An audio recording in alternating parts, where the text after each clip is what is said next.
জার্মানির ফুটবল ইতিহাসের সেরা ক্লাব। লিভারপুলকে বলা চলে তর্ক সাপেক্ষে ইংল্যান্ডের সবচেয়ে সফল ক্লাব। 100 বছরের বেশি সময় যাদের পথ চলা। দুই দলের সংগ্রহে আছে 6টি করে চ্যাম্পিয়ন্স লিগের শিরোপা। আর সেই ক্লাবের সমান চ্যাম্পিয়ন্স লিগ আছে রিয়াল মাদ্রিদের 4 তারকার। রিয়ালের খেলোয়াড় হলে চ্যাম্পিয়ন্স লিগ জেতা হয়তো এতটাই সহজ।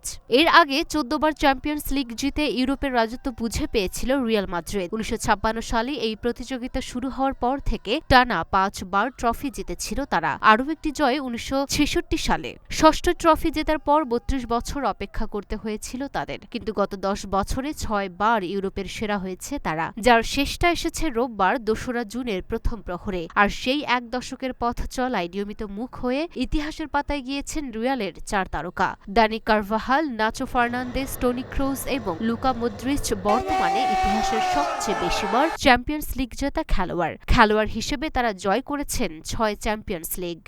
1992 সালে চ্যাম্পিয়ন্স লিগ নাম হওয়ার পর আধুনিক ফরম্যাটে সবচেয়ে বেশিবার ইউরোপ সেরা হয়েছিলেন রিয়ালেরই এক ঝাঁক তারকা। Cristiano Ronaldo, Karim Benzema, Gareth Bale, Marcelo, ক্যাসেমিরোরা পেয়েছিলেন 5 চ্যাম্পিয়ন্স লিগ। তবে রিয়ালের তারকা পাকো গেন্ত ছিলেন সবার উপরে।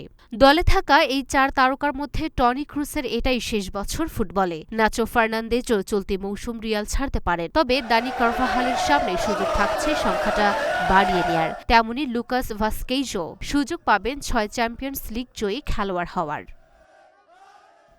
লুনা ফ্রস্টিপা, ঢাকা পোস্ট।